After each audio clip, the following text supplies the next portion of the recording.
Boa noite, queridos amigos. Boa noite. É um prazer muito grande estarmos aqui novamente, depois dessa preparação tão linda dos nossos músicos, e o nosso Espírito se eleva. A música é uma mensagem realmente divina, né? Ela traz para nós essa energia amorosa, tão importante para as nossas vidas. Vou fazer uma ligeira prece e vou passar a palavra para o Sérgio Melo, que ele vai falar hoje um tema assim, muito importante para a nossa reflexão, que é o suicídio na visão espírita.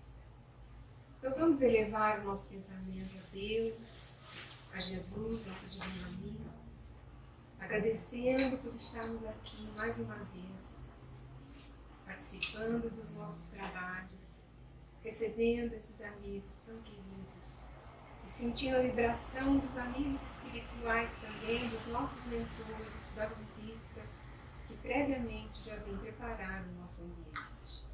Muito obrigada, Jesus, que possamos, Senhor, aproveitar muito bem, apreender as reflexões da noite com o nosso amigo Sérgio. Assim seja. Assim seja. Tá bom, só para ver o horário. Boa noite a todos. Boa noite. Com muita satisfação, com muita alegria que eu retorno a essa casa. Já estive aqui algumas vezes, mas eu digo que é uma satisfação maior estar aqui, porque recentemente estive em Rolândia e eu não conhecia o Zico, sabia quem era, né? E eu, ao ir no Centro Espírita em Rolândia, conheci um pouco mais da história dela e fiquei muito feliz em saber que temos um centro aqui em Londrina em homenagem ao nome dela, de toda a obra que ela fez para o Espiritismo aqui na região norte do Paraná e tudo mais. E, infelizmente, era para esse encontro ter ocorrido na semana passada, me desculpo, liguei para a Angélica, eu não tenho condições. Estava completamente sem voz, mas sem voz nenhuma. E aí eu achei que ia ser um desprestígio por você estar aqui sem voz, né? E gentilmente, acho que o Oswaldo me substituiu, né? Não agradeci, não encontrei para agradecer, mas fica aqui o meu agradecimento. E o tema era o mesmo, tá, gente? Eu só posterguei uma semana, então eu agradeço a oportunidade de estar aqui e conversar com vocês. Um assunto que muitas vezes eu vejo dentro do meio espírita uma certa dificuldade de falar ou um certo receio. Mais uma vez, é importante deixar claro que as reflexões que vêm aqui não são propriamente minhas. O que eu basicamente fiz aqui foi compilar alguns estudos baseados no Evangelho segundo o Espiritismo, no Livro dos Espíritos, o Céu e o Inferno e outras obras espíritas. Por quê? O motivo de eu escolher esse assunto, até falei com a Angélica, e recentemente estou lendo novamente uma obra espírita, que vou comentar alguns momentos aqui sobre ela, mas uma boa indicação de leitura, que chama Memórias de um Suicídio. Uma obra espírita muito boa, muito respeitada, e principalmente que nos traz excelentes lições. Mas no início da nossa conversa, eu gostaria de dizer que, na minha visão, apenas no Espiritismo, enquanto corrente religiosa, nós vemos esse assunto ser trazido à discussão. Digo isso porque em todas as outras denominações religiosas, o assunto do suicídio é um assunto polêmico e muitas vezes evitado. Havia-se uma compreensão na psicologia, antigamente, de que falar sobre suicídio representaria um gatilho, representaria um incentivo. Hoje, a visão da psicologia moderna é justamente o oposto. Convidam-se as pessoas a conversar sobre o tema, especialmente porque esse é um tema que aflige muitas famílias no nosso país.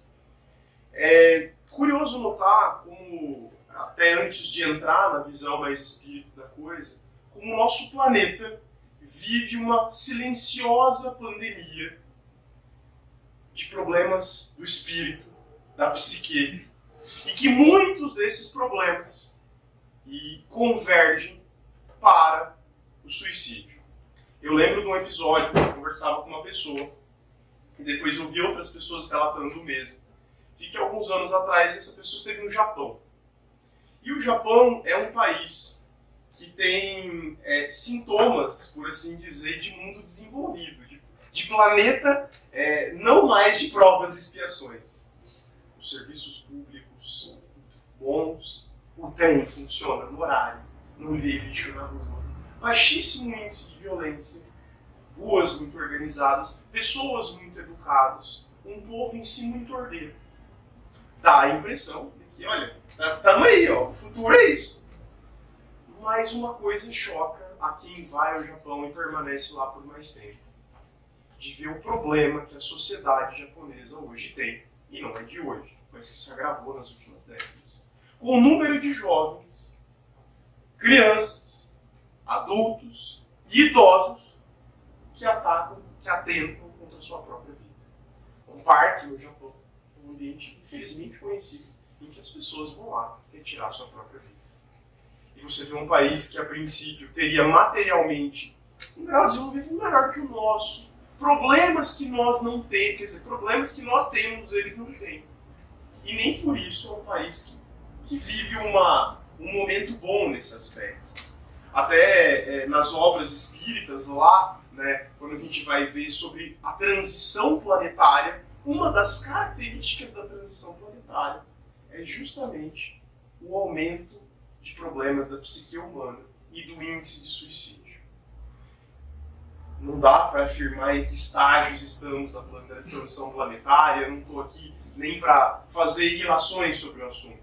Mas o fato é que hoje o nosso mundo, e o Brasil não é diferente, vive momentos muito tristes em relação a isso. E este é um problema que não escolhe classe social, que não escolhe gênero e que não escolhe idade. Isso é algo chocante. Mas hoje, esse tipo de problema afeta pessoas ricas, afeta pessoas de classe média, afeta pessoas pobres, afeta o jovem, adulto, idoso e crianças. Não mais adolescentes, crianças. O Brasil hoje tem relatos de suicídio de crianças. Isso é muito preocupante, é perturbador, eu diria. Não é só preocupante, é perturbador. Né? Os motivos e as causas podem ser vários. E aqui, nós não estamos aqui para responder, olha, por que isso acontece? Mas nós temos aqui, talvez, uma solução, ou melhor, uma ajuda, um alento para refletir sobre o assunto, trazer a visão espírita e trazer esse tema a debate. Porque as pessoas precisam ter essa percepção enquanto sociedade que o nosso mundo parece que não está bem. Quando você vê criança atentando contra a própria vida, pessoas idosas atentando contra a própria vida, de todas as classes sociais, você não pode dizer que isso é um problema social. Você não pode dizer que isso é um problema cultural, porque isso não é um problema genuinamente brasileiro. Você vai na Europa, nos Estados Unidos tem, no Japão tem. Curiosamente, uns tempos atrás, isso eu não tenho a resposta do porquê, mas curiosamente, uns anos atrás, estava fazendo uma pesquisa para falar sobre isso, e existe apenas um estamento da nossa sociedade que não há registro de ato de suicídio, que é perante os moradores de rua. Eu não sei o motivo, mas me chamou muita atenção. É o único estamento da nossa cidade que não há registros de suicídio, né, dos moradores de rua. Por quê? Eu não sei. Não sou aqui sociólogo e nem estou aqui buscando respostas. Mas, curiosamente, tirando os moradores de rua, onde não há uma estatística consistente entre as camadas mais baixas, intermediárias, camadas altas, jovens, adultos, pessoas de meia idade, idosos, você vai ter ali uma mediana de índice de suicídio consistente, constante e, o pior, crescente, que é o que mais nos chama aqui como movimento espírita a reflexão, dizer, nós precisamos falar sobre esse assunto. A gente precisa chamar esse assunto para debate. E, como eu disse para vocês, não vejo em outras religiões o hábito de se falar sobre isso. E como nos ensinou Kardec, o Espiritismo, a religião do futuro é aquela que está sempre disposta a debater frente a frente com a razão, sem medo. Não temos por que, como movimento espírita, ter medo de falar desse assunto. Pelo contrário, porque quem sabe nós podemos contribuir enquanto movimento, enquanto espíritas, enquanto pais, amigos, familiares, para esse assunto. Particularmente eu, não vou dizer que esse assunto me envolve assim a ponto de dizer, olha, você teve algum caso? Não, olha, não tenho nenhum caso próximo. Esse ano uma pessoa até que eu conheci se suicidou, uma pessoa, caso de uns 60 e poucos anos, pessoa que não tinha problema de saúde, situação financeira excelente, situação era muito boa. Filhos criados, né? Neto, recém-nascido, neto novo. Então por que a pessoa tinha ouvido? Não sei. Mas há que ter uma compreensão de que isso é algo que está afetando a nossa sociedade. O que o Espiritismo tem a ver com isso? O que o Espiritismo nos fala sobre isso? Bem, vamos fazer aqui uma evolução entre a primeira aparição do tema na obra O Evangelho, no Livro dos Espíritos. Tá? O Livro dos Espíritos é a primeira obra que trata do assunto. E a segunda, que aborda um pouco mais a fundo o céu e o inferno. O céu e o inferno aborda um assunto mais a fundo. Então, pegando aqui, não sei quem está me ligando, mas vamos desligar o celular imediatamente, na verdade. Desculpa. Era para fazer uma hora de gente me ligando nesse horário. É trabalho. Na obra, no Livro dos Espíritos, algumas perguntas se fazem sobre esse assunto. E o Livro dos Espíritos, ainda de uma forma superficial, não aprofunda o tema, fala que o suicídio é um crime contra as leis de Deus. É um crime contra uma lei divina, que é a lei de preservação. A lei de preservação é a que nos mantém vivos como indivíduos e como espécie. A preservação é um instinto natural, porque é uma lei divina. Mas o Livro dos Espíritos não nos explica mais a fundo. Olha, tudo bem, é errado. O que ele quer dizer é errado. Ele não usa o termo é pecado. Mas ele fala, ele é errado porque viola uma lei divina. Mas então, quando a gente vai para a obra O Céu e o Inferno, e na segunda metade da obra O Céu e o Inferno, aqueles que não leram, refrescar um pouco a memória, o Kardec ele faz um trabalho minucioso de catalogar espíritos de acordo com o grau de sofrimento, dos mais sofridos aos menos. Então ele vai passando por, desde um criminoso que foi condenado à morte, e no começo dessa segunda parte, vários depoimentos, cartas de espíritos suicidas. E eles estão no campo dos sofredores. O que você vai observar como regra naquelas conversas é que todos esses espíritos relatam profundo arrependimento e profundo sofrimento em razão do ato de atentar contra a própria vida. Eles nos contam que as dores inerentes ao suicídio permaneceram por dias, meses, anos e décadas. Lembro de um caso, não vou lembrar o nome do espírito, em que ele se jogou como equivalente a um farol de uma torre. E ele conta que por um ciclo de mais de 20 anos, ele ficava naquele ciclo de cai e volta, sente as dores e depois reacorda aqui em cima e cai de novo. E aí vem a explicação de que essas dores, elas permaneceram um período muito grande, porque o ciclo, a energia, o fluido vital que aquele corpo tinha, foi abruptamente rompido, o laço entre o corpo e o espírito, abruptamente, mas o corpo tinha energia vital, então o espírito dele não conseguia se, entre aspas, desgarrar do corpo. Tá? E essa explicação, essas visões ali, são um pouco impactantes. O Céu e o Inferno, nesse aspecto, ele é muito impactante. Porque ele narra com uma frieza e ele talvez é meio ameaçador. A gente teria aqui uma resposta, olha, o cara que se mata é terrível. Porque quando ele se matou jovem, ele vai ficar ali por mais 50 anos sofrendo as lacerações, as dores e tudo isso. Sim, não podemos negar esse fato. Só que ao mesmo tempo, quando a gente vai seguindo para outras obras, quando a gente vai para André Luiz, mas especialmente para essa obra que eu convido a todos que leiam, chamado Memórias de um Suicida, a nossa visão se amplia. A nossa visão se abre e fala, não, o Espiritismo tem mais a agregar sobre isso. Né? Porque se a gente ficasse com essa visão, talvez, do céu e do inferno, nós nos limitaríamos a isso. Olha, então o suicida é alguém que cometeu um crime contra si mesmo. Isso é verdade. Ele é alguém que cometeu um crime contra a sua lei divina e vai padecer o sofrimento sobre isso. Mas o livro Memórias de um Suicida nos traz uma perspectiva mais ampla. O da misericórdia divina, o da esperança, o de lembrar que nós somos seres imortais. Porque o que o céu e o inferno não nos explica, ou não nos mostra, ele pega apenas um recorte da existência daquele espírito. E é verdadeiro. Mas será que aquele espírito ficou preso nisso eternamente? Claro que não. A lógica nos leva a uma conclusão diferente. Porque se assim fosse, não estaria misericórdia divina. Se nós somos capazes de perdoar, de deixar passar, será que Deus não vai permitir que ele fique perpetuamente nesse ciclo de sofrimento, de dor? Ou será que a gente vai ter a visão mais ampla e dizer, olha, não, isso é mais uma fase que esse espírito vai passar.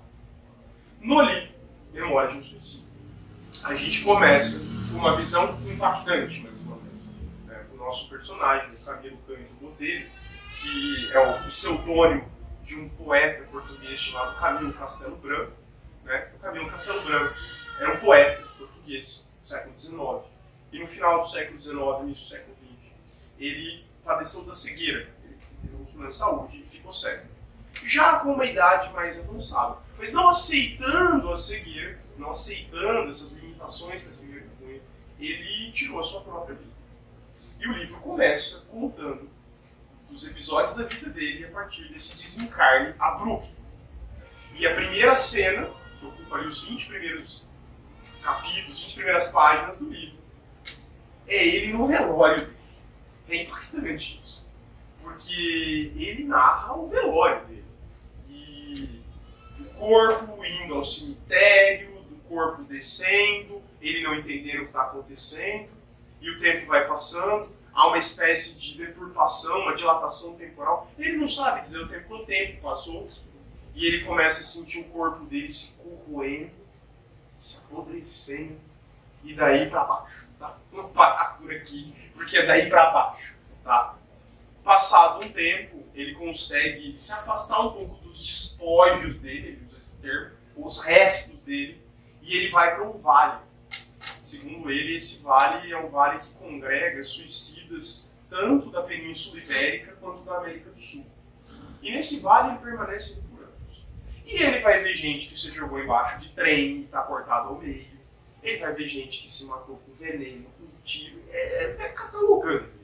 E no momento ele falou, chega, paro por aqui porque eu vi coisas que é melhor eu nem contar para vocês. Para que vocês não imaginem as coisas, não criem figuras mentais sobre isso. Mas a toada da obra não é essa. A toada da obra não é essa. Porque isso aí é 50 páginas do livro. O livro vai ter 500. E o que acontece dali para frente? Bem, ali para frente é que é a beleza do livro.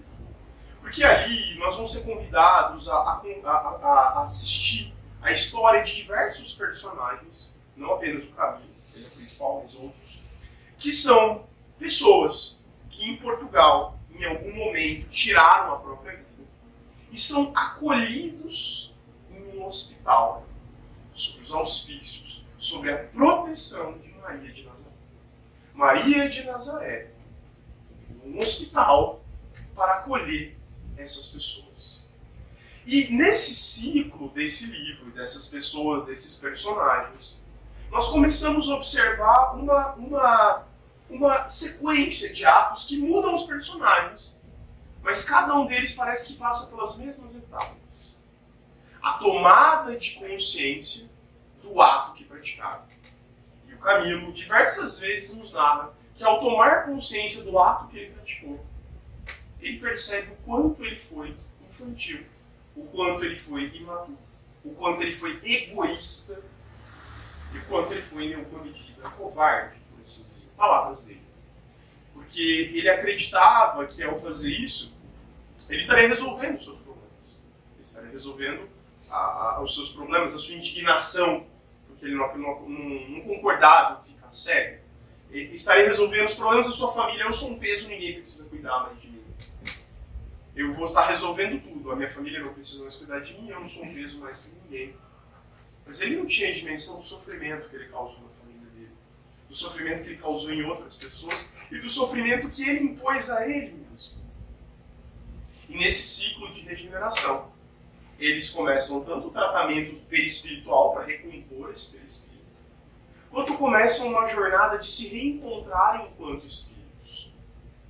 E no final da obra, vamos encontrar todos eles, entre aspas, a caminho da vida na Terra, a caminho de reencarnações.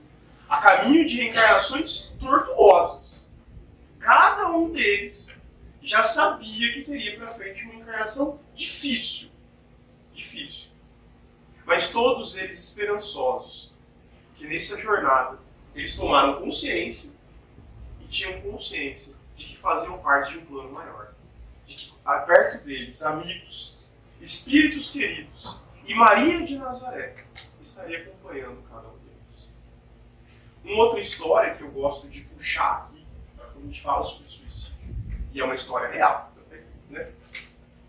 Divaldo conta em algumas palestras que quando ele tinha mais ou menos 12 anos de idade, uma irmã dele se suicidou lá no interior da Bahia. Com problemas conjugais e acabou se suicidando. Ele tinha apenas 12 anos quando isso aconteceu. Isso foi uma coisa que impactou ele muito. Obviamente, a família como um todo. A família é muito católica, a questão até da sociedade, né? De como na década disso, segundo ele, 1939. Se hoje esse tema é um tema difícil, né? Um tema espinhoso, imagina em 1939, numa cidade do interior da Bahia, uma pessoa que tira a própria vida, como que deve ter sido um ambiente, velório e tudo mais, né? Aquela coisa assim extremamente pesada. E ele conta que ele tinha muito apreço por essa irmã, né? Obviamente teve a oportunidade de algumas vezes vê-la no mundo espiritual, muito machucada, muito assim, comprometida em razão do ato. E ele narra uma história que ele fala o seguinte, que certa vez, passado muitos anos, depois que a irmã dele tinha se matado, ele não conseguia esquecer ela, e de uma angústia que ele sentia, de uma saudade, ele teve uma intuição. Ele foi intuído. Aí é uma cidade do interior da Bahia, né? Isso lá por volta dos anos 50, né? E ele chegando nessa cidade, ele teve a oportunidade de conversar com as pessoas e ir até uma região da zona boêmia, região de prostíbulos, né? Ele teve essa intuição e falou, eu quero ir lá. E chegando lá, ele viu mulheres que se prostituíam e ele narra que chegou em um ambiente em que as mulheres se prostituíam numa cama e os filhos dormiam embaixo da cama. Ficavam ali, né?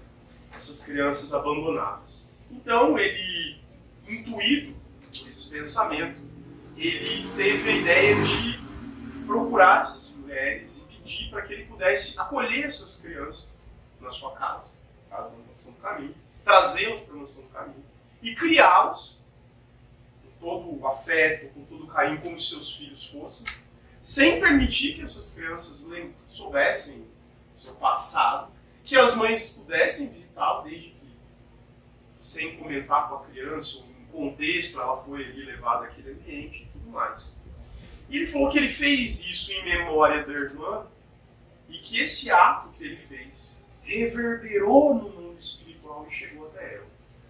Passados alguns anos, ele recebe uma criança em condições similares, vinda de um desses ambientes, e era a reencarnação da sua irmã.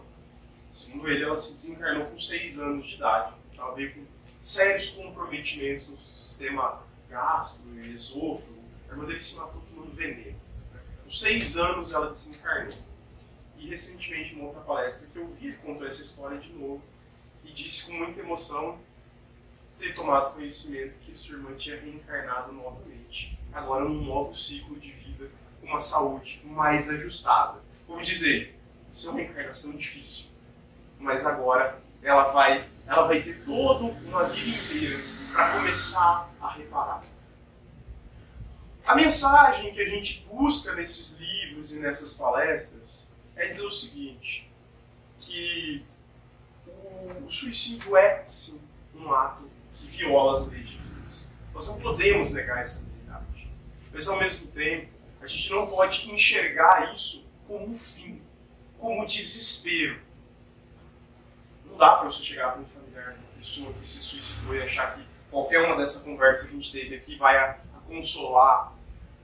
Mas dentro do que você puder conversar e levar para essa pessoa, é dizer que a doutrina espírita nos ensina que mesmo nessas circunstâncias, a misericórdia divina vai agir. Talvez não no nosso tempo de existência. Talvez você não tenha a oportunidade de reencontrar essa pessoa nessa encarnação. Mas em algum momento você vai reencontrá-la. E a misericórdia divina vai amparar, vai tratar e vai dar a essa pessoa a oportunidade de paulatinamente resgatar o mal que ela fez contra si mesma. Contra si mesma. É uma analogia que eu costumo dizer, diz, olha, a pessoa, a nossa vida espiritual, ela é como se fosse uma estrada, em que você tem um caminho certo a trilhar.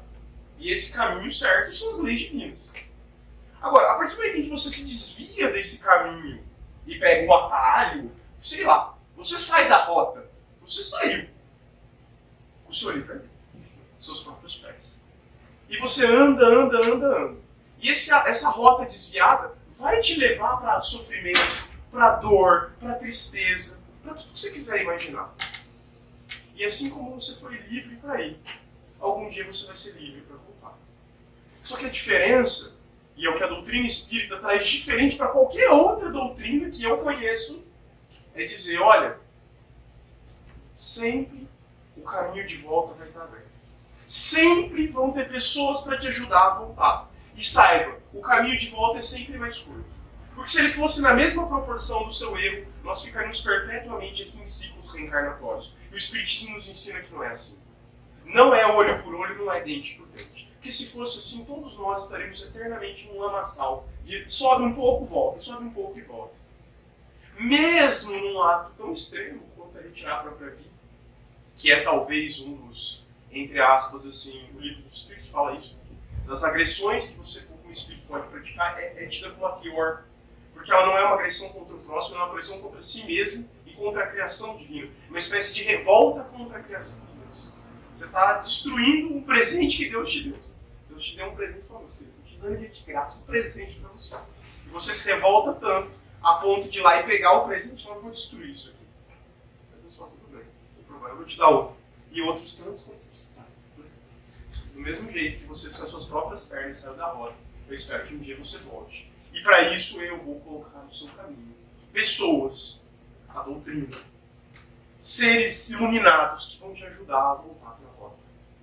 O que o Espiritismo nos traz de diferente, na ótica espírita e com o devido respeito às demais religiões, é abrir os nossos horizontes para a compreensão de que o suicídio é sim algo grave, mas ele não é o fim. Não é o fim da existência para quem se mata. E para nós isso é algo óbvio. O espírito vai... Se tem uma coisa que você não consegue é se matar. De verdade, tem uma coisa que você não consegue é se matar. Você pode matar o seu corpo, mas o seu espírito jamais. Porque ele foi criado por Deus. E isso está além da nossa compreensão do que ele é feito e tudo mais. Mas nem ele você nunca vai conseguir destruir. Agora, as lesões que você causou no teu perispírito, essas vão te acompanhar por um tempo. Assim como cicatrizes de um machucado. Só que assim como cicatrizes de um machucado, um dia elas saem, e um dia elas vão ser apenas lembranças de momentos ruins, né? Ou talvez nem lembranças. Até um dia some a cicatriz, você nem lembra, mas o que é isso? Eu nem lembro mais. Foi tanto tempo, nem quero lembrar. Né? Assim também será com todos esses espíritos que um dia tiraram a sua própria vida. Um dia eles vão olhar para o passado e falar, é melhor nem lembrar. Não, já foi esse passado. Né? Agora, e nós como movimento espírita? O que nós podemos agregar nessa discussão como um todo? Bem, aqui talvez uma sugestão. Todos nós temos a possibilidade de conversar com outras pessoas sobre isso.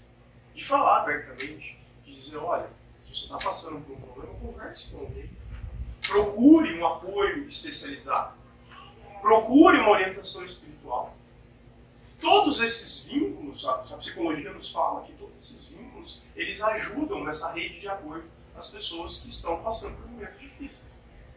Ah, mas a pessoa não fala. É muito comum isso. Você vê, infelizmente, na internet, eu acho triste esses vídeos, eu vi várias vezes. A pessoa não dá sinais. Mostra foto, 6 meses uma pessoa se suicidar, tá bem. 2 meses, 1 mês, 15 dias, no dia. A pessoa tirando foto, tá bem e tal. Nunca demonstrou um sinal. E simplesmente estava passando. Às vezes estava com depressão profunda. Às vezes não se sentia bem, mas não abriu isso com ninguém. Né? Ou não se sentiu acolhido por ninguém a ponto de falar. Ou não sentiu abertura em ninguém disposto a ouvir. Né? O nosso trabalho, enquanto trabalhadores espíritas, é ser um ombro de apoio para qualquer pessoa que queira falar sobre isso. Ah, mas a pessoa não é espírita. Não precisa usar essa abordagem. Você pode falar dela sobre Deus, se ela for cristã, você pode falar sobre Jesus. Ou se ela for ateia, você pode falar assim, olha, você pode falar, ouvi-la. Uma forma de acolher a pessoa. Ou mais, a gente pode conversar com outras pessoas sobre isso. Conscientizar pessoas de que muitas vezes, e isso é um problema recorrente hoje, o suicídio, ele muitas vezes hoje vem acompanhado. Não é mais por atos ligados a pessoa está com um problema financeiro, a pessoa está com um problema de saúde. Hoje, o grande problema geralmente tem a ver com saúde mental. Mas, infelizmente, a gente tem uma dificuldade em falar sobre saúde mental. Eu não sou da área, eu não tenho capacidade de falar sobre esse assunto. Mas é uma verdade que a gente tem dificuldade em falar sobre saúde mental. Dizer, olha, eu não estou bem, eu estou mal, eu não estou me sentindo bem. Ah, mas você não tem problema nenhum na vida. É verdade. Mas a depressão ela é uma condição também, uma patologia. Ela é uma condição química do seu cérebro. Isso não necessariamente depende do meu dinheiro quanto eu tenho na minha conta bancária. Né? A química do meu cérebro não está ligada ao quanto dinheiro eu tenho na minha conta, se eu estou de bem, de saúde e tudo mais. Um apoio psicológico, um apoio espiritual. Esse é o nosso trabalho enquanto movimento espírita, de poder acolher as pessoas, de poder falar sobre isso, de não ter medo de falar sobre isso. Eu vejo às vezes medo. E é normal, é um tema difícil, eu entendo. Mas veja, nada do que eu falei aqui, eu não peguei nas obras espíritas. Então, basicamente, a gente está tendo aqui uma reflexão sobre obras que são espíritas. Que não tem problema nenhum a gente trazer a reflexão no estudo. Uma obra como a própria obra do André Luiz, você vai ter episódios de suicídio em algumas obras dele. Você vai ter palestras de excelentes palestrantes espíritas falando sobre o assunto. Por que não colocar isso no debate? Ah, mas é um tema difícil. É verdade. Mas é um tema que aflige a nossa sociedade. E nós temos responsabilidade enquanto movimento espírita. Porque se nós tivermos o privilégio de conhecer uma doutrina que nos esclarece, que nos aponta caminhos, a gente pode também ser um vetor de esclarecimento na vida de outras pessoas. Quer dizer, dentro das oportunidades da conveniência, não ter medo enquanto espírita de falar sobre o assunto. E não ter medo de dizer, olha, procurar a pessoa que, a família, dentro de uma conveniência, daquilo que for razoável, acolher a família, aconselhar, dizer, olha, eu entendo o seu familiar, não julgue ele, não fique com raiva dele. Essas energias não vão fazer nada bem para alguém que já passa por momentos tortuosos, que já desencarnou numa condição ruim. Siga o exemplo do Divaldo. Converta um trabalho em prol desse seu familiar, em oração, em vibração. Não, olha o que fulano fez. Não fique com raiva. Acolhe. Tenha amor por ele. Ore por ele. Vai naquele livro de oração ali. Toda semana escreve o nome dele. Aí vai ser recebido. O Camilo conta isso. O Camilo tem umas passagens lá de que o cara estava mal um dos anos. O tempo aqui me permite contar isso. É uma história maravilhosa. Um dos colegas estava péssimo. Aprontou todas. Se matou, aprontou todas. Chegou lá, deu trabalho, tentou fugir do hospital. Aí colocaram os pés numa cadeia lá. Do isolamento, num regime de isolamento. Esse cara deu muito trabalho. E o cara some. O Camilo não vê ele. Passam-se 14 anos, o Camilo encontra. O cara completamente regenerado. Completamente mudado. O Camilo foi possível. Não é aquele amigo. Não é aquele amigo meu. Não é aquele cara. Aí chegou, fulano, o que aconteceu? Eu cara falou, Camilo, eu fui ao fundo do poço. Eu aprontei todas, eu me revoltei. eu quis ir para a terra, eu fui atrás da minha família, eu vi a desgraça que eu fiz com os meus filhos. O meu filho está preso, a minha outra filha é isso, a minha outra filha se prostitui, a minha esposa se mora. Uma desgraça da família dele. E ele chegou no fundo do poço. Ele não sabia mais o que fazer. Ele queria se matar de novo. Eu não consigo me matar, eu já estou morto, como é que eu faço? Então, ele, num momento de desespero, um instrutor procura ele e fala assim: ora, pede ajuda. E de repente, esse cidadão passa um tempo, ele recebe uma carta. Essa parte do livro é assim, famosa. Ele recebe uma carta. Quando ele abre, a carta brilha, um pergaminho, a carta brilha. Quem escreveu a carta? Você não ensina o cara, ele sabe. Maria de Nazaré. Maria de Nazaré mandou uma carta. Ele falou: meu filho, eu ouvi as suas coisas. Eu não esqueci de você. E eu pessoalmente vou me empenhar a te ajudar. E ele conta que nesse ciclo de 14 anos, a filha se encontrou, o filho se arrumou, a outra filha melhorou.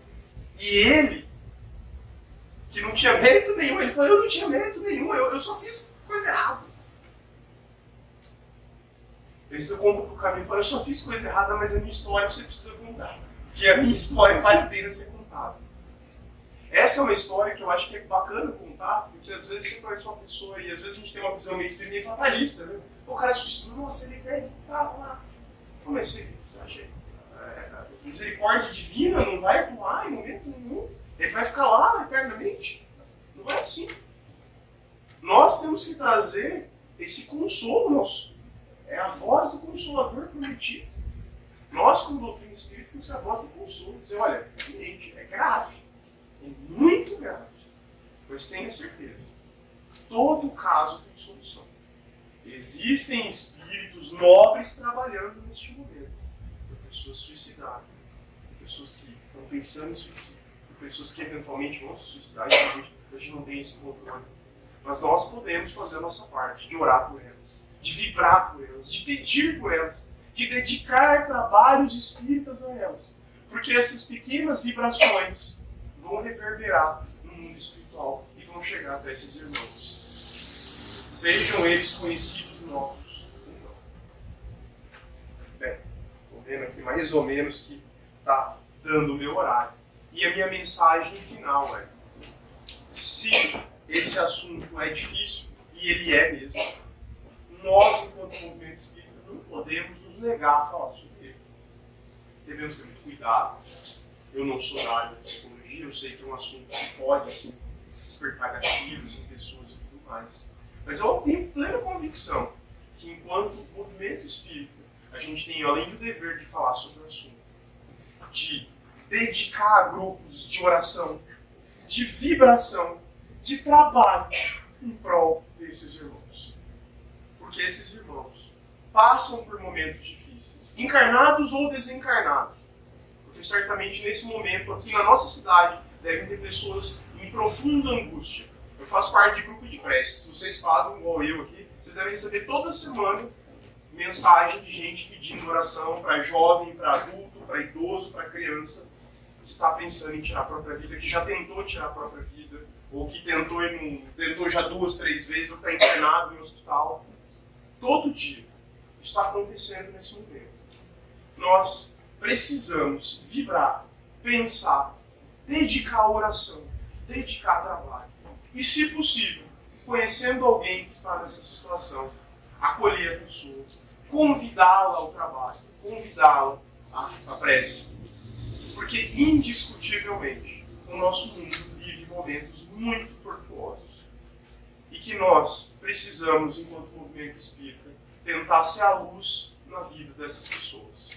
Não é fácil, não é um assunto simples, não é algo fácil de abordar quem tem problema com isso. Mas, ao mesmo tempo, a gente também não pode se furtar a tentar desempenhar o nosso papel.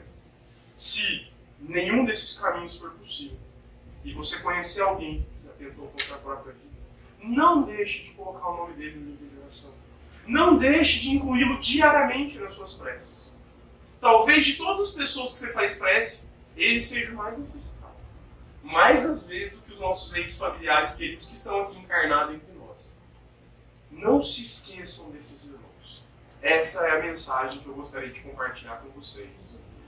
E pedir que, dentro do possível, levem essa mensagem para outras pessoas. Eu acho que é esse o papel que nós, como Movimento Espírita, desejamos desempenhar. Agradeço imensamente a atenção de vocês, mais uma vez a oportunidade de estar aqui nessa casa, e acredito, como praxe do grupo, fazer uma prece de encerramento. Sim? Não? Vocês fazem? O que eu faço? Então, obviamente também convidando a todos, tem passe aqui, né? Depois do... Tem passe. Vou convidar todos também a fazer a propaganda da casa, né? Tome o passe, né? O passe, para aqueles que, né, não são tão habituados, é um compartilhamento de energias, é uma forma de a gente se conectar com a espiritualidade superior. E ele tem por objetivo também, muitas vezes esquecido, de acender uma luz dentro de você para que você seja luz para outras pessoas. O passe, para alguns médios que têm uma evidência, né, muitos médios comentam que às vezes vem essa luz se acendendo. Né? Que sejamos, como disse o Cristo, né, que sejamos a luz para os nossos irmãos, encarnados e desencarnados. O passe tem esse objetivo. Convido todos agora a fazer um breve momento de reflexão, a nos conectar com Cristo, com Maria de Nazaré, os espíritos protetores dessa casa. E aproveitando a temática e aproveitando a noite de hoje, gostaria de pedir imensamente que todos vibrassem em nome dos nossos irmãos e irmãs que deixaram o corpo terrestre no suicídio, que eles sejam acolhidos, acalentados, instruídos e encaminhados a novos caminhos de regeneração. E que nós possamos, encarnados e desencarnados, ser instrumentos para colaborar com o regresso desses irmãos. Que assim como a figura da ovelha desgarrada, em que o Cristo, como bom pastor, vai atrás dela, que nós também possamos ser instrumento de ir atrás desses irmãos e reconectá-los com a espiritualidade amiga, com o nosso Divino Mestre e com o nosso Criador. Agradecemos por essa casa, pela oportunidade de estarmos aqui reunidos a conversar sobre o Espiritismo. Pedimos proteção a essa casa, agradecendo os trabalhadores encarnados e desencarnados que aqui estão presentes.